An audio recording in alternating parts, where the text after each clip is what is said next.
ॐ सर्वेभ्यः मङ्गलमस्तु। सर्वे भवन्तु सुखिनः, सर्वे सन्तु निरामयाः, सर्वे भद्राणि पश्यन्तु मा कश्चित् दुःखभाग् भवेत्। इस मंत्र का आज तात्कालिक समय में बहुत ही महत्वपूर्ण भूमिका है। यही हमारे सभ्यता सोसाइटी का पहचान है। हम जो है से समत्व में विश्वास करते हैं, स्वत्व में नहीं। सर्वे भवन्तु सुखिनः, हम सभी की मंगल का कामना करते हैं। अपने साथ साथ दूसरे कोई भी सुखी रहें, सब कोई निरोग रहे, सब एक दूसरे का कल्याण देखें, सब दूसरे का भला देखें और किसी को किसी भी तरह का कोई भी दुख न हो। ऐसा इस तात्कालिक विषम परिस्थिति कोरोना काल में हम सभी मानवों का आज व्यवहार भारतीय संस्कृति की ओर आकर्षित हो रहा है। इस विश्वव्यापी कोरोना काल में चतुर्दिक भारतीय सभ्यता, खान पान, रहन सहन, जीवनचर्या, संवेदना, इन सारी बातों की चर्चा हो रही है। पाश्चात्य चकाचौंध में हम अपने आप को खो दिए थे। बात बात पर संयम खो देते थे। हम घर में कैसे रहें, क्या करें, न जाने कितने सवालों से हम परेशान रहते थे। आज हम घर में हैं, परिवार के साथ हैं, फिर भी खुश हैं। इन परिस्थितियों को हमें सकारात्मक ढंग से लेना चाहिए। जीवन में संतुलन आवश्यक है। सफल जीवन का मूल मंत्र है खुश रहना। अब यह आप पर निर्भर करता है कि आप खुश रहने के किस रास्ते पर चलते हैं। अपने खुश रहना चाहते हैं या सबको खुशी देकर खुश रहना चाहते हैं। हर परिस्थिति में हमें सापेक्ष विचार बनाए रखना है। इसी खुशी की तलाश में आज लोग हजारों किलोमीटर दूरी पैदल चलकर घर आना चाहते हैं। कोई चेन्नई से आ रहा है, कोई महाराष्ट्र से आ रहा है, कितने पैदल आ रहे हैं, कितने रास्ते में ही अपनी मंजिल को नहीं पाए, अंतिम सांस ले लिए। तो अंतिम खुशी, शांति हमें संतोष में ही मिलती है और अतः हमें खुश रहना चाहिए, खुशी देनी चाहिए और दूसरे को देखकर खुश होने का प्रयास करना चाहिए।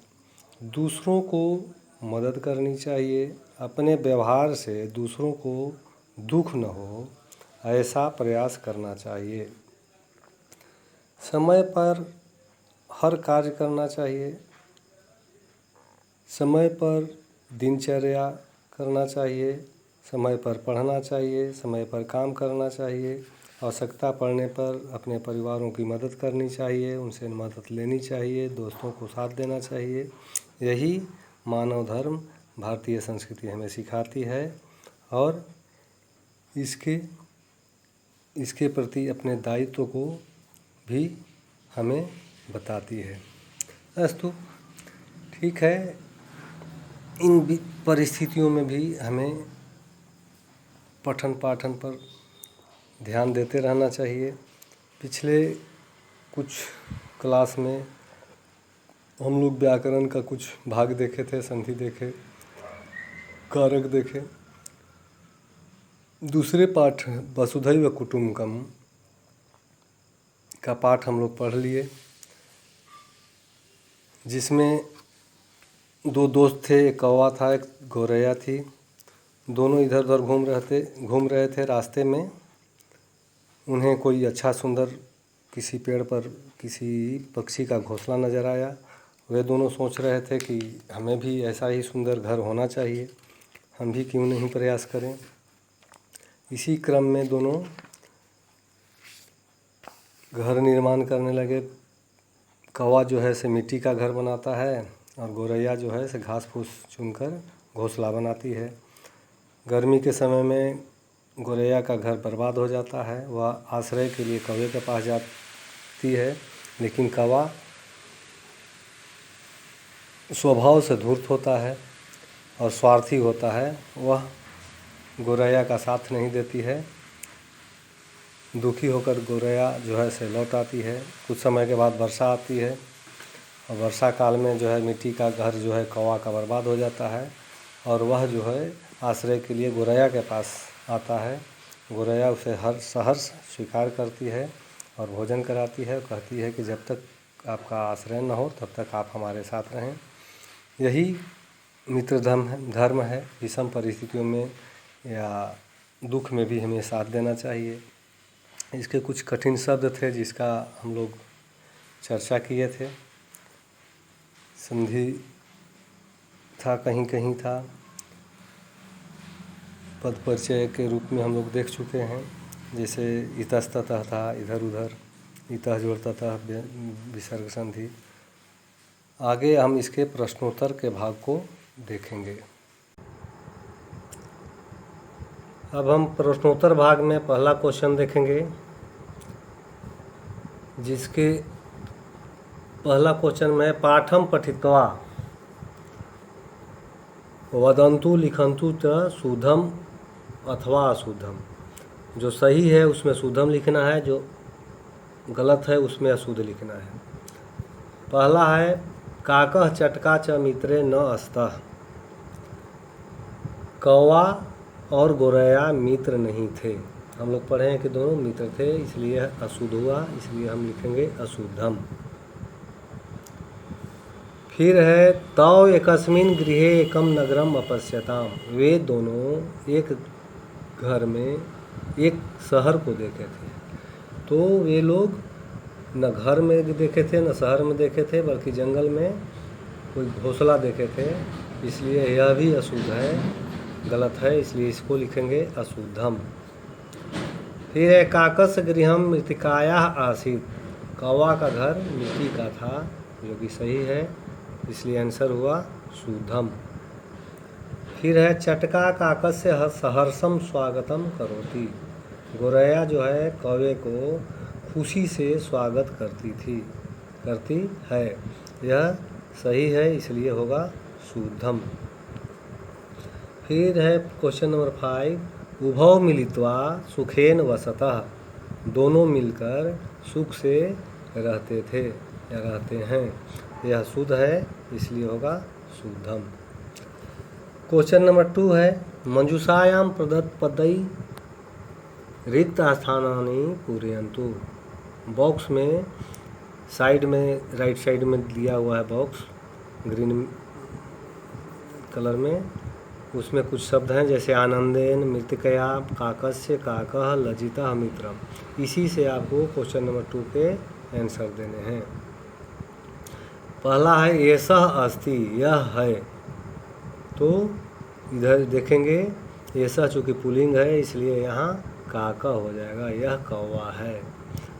चटका काकस्य अस्ति। चटका कौवे का थी, क्या थी?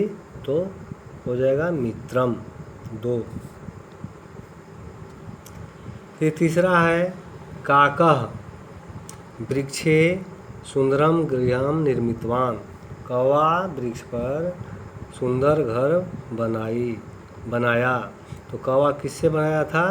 तो मिट्टी से, इसलिए 2 में हो जाएगा मृत्तिकया। फिर क्वेश्चन नंबर 4 वर्षा काले गृहम नष्टम अभवत्। वर्षा के समय में घर नष्ट हुआ था। तो किसका घर नष्ट हुआ था? तो वर्षा में कौवे का हुआ था, जो कि मिट्टी का था। फिर है चटका काकम भोजनम कर्तुम कथयति। गौरैया जो है कौवे को भोजन करने के लिए कहती है। कैसे भोजन करने के लिए कहती है? तो आनंद पूर्वक, बिना कोई हेजिटेशन का, इसलिए होगा आनंदेन। फिर काकः भूत्वा भोजनम करोति। कौवा जो है क्या होकर भोजन करती है? तो होगा लज्जितः भूत्वा, लजाकर। क्वेश्चन नंबर 2 का 6 में लज्जिता होगा। फिर 3 है मंजूषा या उचित विशेष पदम चित्वा लिखंतु। वैसे ही राइट साइड में ग्रीन कलर में दिया हुआ है काकः गृहम चटका वृक्षे ग्रीष्मकाला, उसी से आपको आंसर चूज करना है और 3 को फिलअप करना है। जैसे भीषणे, यह विशेषण है किस चीज़ का?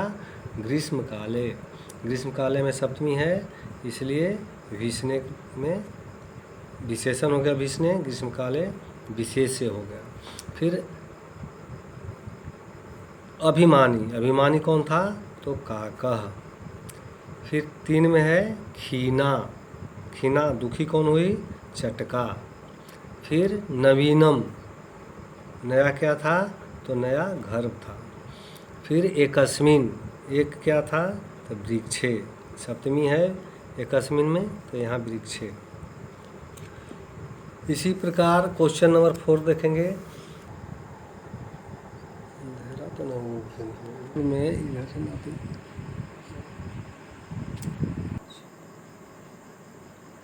4 एतेषां प्रश्नानाम् उत्तराणि एक पदेन वदन्तु लिखन्तु च। इन प्रश्नों के उत्तर एक पद में लिखना है, 1 वर्ड्स। जैसे काकः चटका च कुत्र सुंदरम गृहम अपश्यताम, कौवा और गोरैया कहाँ सुंदर घर देखे? तो वह एक वृक्ष पर देखे थे, इसलिए आंसर होगा वृक्षे। चटका कई त्रिनयी कई स्वगृहम निर्मितवती, चटका जो है किसके द्वारा अपना घर बनाई? तो होगा त्रिनयी, घास फूस से बनाई थी। फिर है का खीनासित, कौन दुखी हुई? तो चटका। फिर चटका काकम किम त्यक्तुम कथयति, कौवा जो है, कौवा को गोरैया क्या छोड़ने के लिए कहती है? तो आंसर होगा चिंताम। क्वेश्चन नंबर 4 में चिंताम होगा। फिर क्वेश्चन नंबर 5 देखिए। तो सुंदरम गृहम अपश्यताम, वे दोनों सुंदर घर देखे। इत्यस्मिन वाक्ये, इस वाक्य में तो इति कर्तृपद से तो जो करता है उसके लिए क्रिया क्या हुआ? तो क्रिया इसमें अपश्यताम हुआ, इसलिए आंसर हो गया अपश्यताम।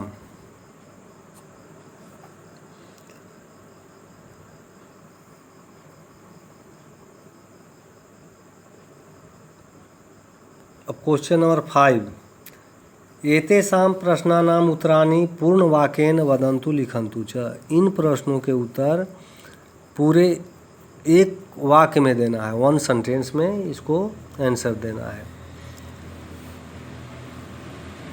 क्वेश्चन को जितना संभव हो अपने शब्दों में लिखने का प्रयास करना चाहिए। जैसे सुंदरम गृहम दृष्ट्वा काकः चटका च किम अचिंतताम, अच्छा घर देखकर कौवा और गोरैया क्या सोचे? आप इसको छोटा में लिख सकते हैं, आवयोः अपि एतादृशं सुंदरम गृहम भवेत्। इसे और बड़ा करना चाहें तो लिखिए तौ अचिंत्यताम, वे दोनों सोचे, यत् की आवयोः अपि, हम दोनों का भी, एतादृशं सुंदरम गृहम भवेत्, ऐसा ही सुंदर घर होने चाहिए। क्वेश्चन नंबर 2 है चटका काकस्य गृहम गत्वा किम कथयति, गोरैया कौवे के घर में जाकर क्या बोली? आप इसको आंसर लिखिएगा ग्रीष्म काले मम गृहम नष्टम अभवत् मह्यम स्वगृहे शरणम यच्छ। और छोटा करना चाहिएगा, सिर्फ इतना लिखिए काम से हो जाएगा। मह्यम स्वगृहे शरणम यच्छ, मुझे अपने घर में शरण दीजिए। बड़ा करने चाहिएगा तो और बहुत बड़ा हो जाएगा।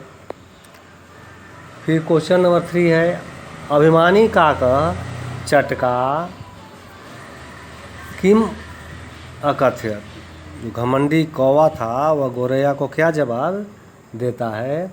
आपको लिखना है, वह कहा कि मम गृहे स्थानम नास्ति, मेरे घर में स्थान नहीं है। इसको और बड़ा करने चाहिएगा तो आप लिख सकते हैं कि अभिमानी काकः अकथयत यत् मम गृहे स्थानम नास्ति। इसको बड़ा भी कर सकते हैं। क्वेश्चन नंबर 4, काकः लज्जितः भूत्वा किम चिंतयति। कौवा लजा कर क्या सोचने लगा, तो वह सोचता है कि अहम स्वार्थी अस्मि। या फिर इसको और बड़ा करिएगा तो लिख सकते हैं आप लज्जितः काकः चिंतयति यत् अहम स्वार्थी अस्मि।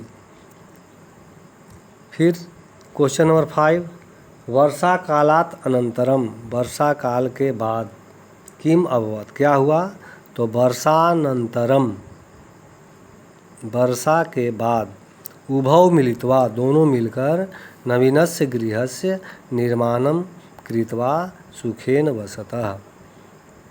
वर्षा के बाद दोनों मिलकर घर नया बनाए और सुख से रहने लगे। क्वेश्चन नंबर 6 में आपको रीअरेंज करना है वाक्य को, जो कि पठित पाठ का ही कुछ लाइन है। पहले कौन पंक्ति होगा इसी को सजा देना है। क्वेश्चन नंबर 7 में ऐसे आप किया हुआ है 7 का, पहला 4 होगा, फिर 1 होगा, फिर 5 होगा, फिर 3 होगा, फिर 2 होगा। ऐसे आप इसको कर लेंगे। होमवर्क में ये हो गया। फिर कुछ मूल्यात्मक प्रश्न हैं नीचे दिए हुए हैं, जैसे अमनः देवांशः च द्वे मित्रे स्तः। अमन और देवांश 2 मित्र हैं। देवांशः पठने कुशला, देवांश जो है पढ़ने में निपुण है, दक्ष है, तेज है, परंतु अमनस्य रुचि पठने नास्ति। लेकिन अमन की रुचि पढ़ने में नहीं थी, या उसका मन पढ़ने में नहीं लगता था। तो पढ़ने में देवांश अच्छा है लेकिन अमन की रुचि नहीं है, इसलिए वह परीक्षा में अच्छा नहीं करता है। यदि भवान भवति, यदि आप देवांशस्य स्थाने भवेत्, अगर आप देवांश के स्थान पर हों, यानी आप तेज पढ़ने में हैं, तदा अमनस्य सहायतां कथम कुर्यात। मान लीजिए कि आप पढ़ने में तेज हैं, आपका जो दोस्त है वह कमज़ोर है, तो उसको आप किस रूप से सहायता कर सकते हैं। आप अपने विचार को 5 लाइन कम से कम ज़रूर अपने विचार को संस्कृत में लिखे तो बहुत अच्छा, नहीं तो कम से कम हिंदी में लिखने का प्रयास कीजिएगा। फिर है क्वेश्चन नंबर 2, जो आपको ही करना है। अद्यत्वे प्राकृतिक आपदा कारणात् महती क्षति भवति स्म। आजकल प्राकृतिक आपदा या संकट से बहुत महान क्षति हो रही है। तस्मिन् समये, उस समय पर, सर्वकारः जनाः च यथा योग्यं सहायतां कुर्वन्ति। उस समय लोग भी मदद करते हैं और सरकार भी हर संभव प्रयास करती है लोगों को राहत पहुंचाने का। यदि भवतः समीपे, यदि आपके पास, अपि कदाचित भी कोई ऐसी एतादृशी आपदा उत्पन्ना भविष्यति, ऐसे कोई संकट उत्पन्न हो जाए, तर्हि तब आप कथम लोग जनानाम, आप कैसे लोगों की सहायता करेंगे। जैसे अभी ही है कोरोना है, उससे भी बहुत त्रासदी आई है पूरे विश्व में, उसमें आप लोगों को भला करने के लिए क्या कर सकते हैं। आप अपने संस्मरण को आप लिखने का प्रयास कीजिएगा, इससे आपकी संवेदनाएं और रचनात्मक शक्ति का विकास होगा। अब गतिविधि है, कुछ एक्टिविटी है, जैसे छात्रा कक्षाया भावम आधृत। छात्र जो है कक्षा के भावों को आधार बनाकर अन्याम कथाम, जो कथा का भाव है, मदद कर रहा है, गोरैया मदद की तो खुशी मिली लास्ट में, वैसे ही आप इसी के आधार पर कोई दूसरी घटना अन्विष्य खोज कर सचित्रम, अगर उसका चित्र बनाकर भी भित्ति पत्र निर्माणम करिष्यन्ति, आप प्रोजेक्ट बनाने का प्रयास करेंगे। ऐसे भी आप कॉपी में एक पृष्ठ पर जो भी है अपने संस्मरण को लिखने का प्रयास करेंगे। भवान भवती स्वमित्राणां नामानि लिखित्वा तेषां रुचिम अपि लिखन्तु। आप अपने दोस्तों की सूची बनाएंगे, उनके नाम लिखेंगे और उनका क्या रुचि है उसको आप लिखेंगे। किताब में भी स्पेस दिया हुआ है, आप कॉपी पर भी पढ़ने का या बनाने का प्रयास करेंगे। फिर इसका व्याकरण भाग है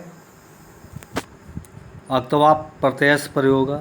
क्या अक्त्वा प्रत्यय का प्रयोग, कुछ वाक्य दिए हुए हैं जिसके माध्यम से अक्त्वा जो है द्विक्रियात्मक में पूर्वकालिक क्रिया है, जो पहले घटना होती है उसमें लगता है। जैसे यहाँ देखिए उदाहरण के माध्यम से समझाने का प्रयास किया गया है। एतानि वाक्यानि पठतु, इन वाक्यों को पढ़िए। बालः पठति, यहाँ है बालः क्रीडति। अब दोनों पहले क्या होता है, बालक पढ़ता है फिर बालक खेलता है। अब इसी को एक वाक्य बनाना है तो हमें लिखेंगे इसको बालः पठित्वा क्रीडति, लड़का पढ़कर खेलता है। उसी प्रकार सेकेंड लाइन में है रमा विद्यालयम गच्छति, रमा विद्यालय जाती है, रमा पठती है, रमा पढ़ती है। तो रमा क्या करती है, विद्यालय जाकर पढ़ती है। इसी को जो पूर्वकालिक क्रिया है, जो लास्ट क्रिया, उसमें अक्त्वा लगेगा और अंत की क्रिया उसमें जुट जाएगी। जैसे रमा विद्यालयम गत्वा पठति। फिर है सुरेशः हसति, सुरेश हंसता है। और सुरेश वदति, सुरेशः वदति, सुरेश बोलता है। तो सुरेश हंसकर बोलता है। एक वाक्य बनाएंगे तो होगा, तो सुरेशः हसति में हस धातु में अक्त्वा लग जाएगा, हसित्वा हो जाएगा, वदति। फिर शिशु क्रीडति, शिशु खादति, दोनों वाक्यों को मिलाएंगे तो हो जाएगा शिशु क्रीडित्वा खादति। तो अब जो हम उदाहरण देखें उसमें हम क्या देखें, अत्र वयम किम पश्यामः, यहाँ हम लोग क्या देखते हैं, उत्तर है अत्र वयम पश्यामः यत्। यहाँ हम लोग देखते हैं कि यदा कोऽपि कापि वा सम्मानजनः कार्यद्वयं करोति, यदि कोई भी एक समान दो कार्य करता है, तदा तब पूर्व कार्यवाचके क्रियापदे, तब पहले जो क्रिया हो रही है, काम हो रहा है, उसमें अक्त्वा प्रत्ययस्य प्रयोगः भवति, अक्त्वा प्रत्यय का प्रयोग होता है। यथा उपरिलिखिते सुवाक्येषु, जैसे ऊपर लिखे गए वाक्यों में। पठति पहले क्या होता है, पठति, गच्छति, हसति और क्रीडति। इसका मूल धातु है पठ, गम, हस और क्रीड। इसमें अक्त्वा लग गया तो पठ में अक्त्वा लग कर हो गया पठित्वा, गम में अक्त्वा लग कर हो गया गत्वा, हस में लगकर हसित्वा और क्रीड में लगकर क्रीडत्वा। ऐसे ही आप पहले जो क्रिया है उसमें अक्त्वा लगेगा। अब नीचे उसका उदाहरण कुछ दिया हुआ है जो आप समझ के इसको करने का प्रयास कीजिएगा। नहीं आएगा, आप जो प्रॉब्लम होगा व्हाट्सएप पर मैसेज भेजिएगा या हमसे कंसल्ट कीजिएगा, फ़ोन के माध्यम से भी आप पूछ सकते हैं। तो जितने भी हैं इसको आप अक्त्वा प्रत्यय से संबंधित, ये हो गया क्वेश्चन नंबर 1 हो गया, 2 हो गया, 23,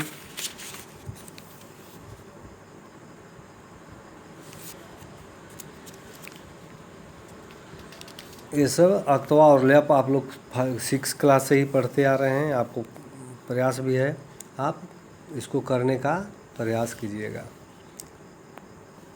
यही होमवर्क है और घर में रहिए, खुश रहिए और पढ़ने में व्यस्त रहिए। बहुत बहुत धन्यवाद।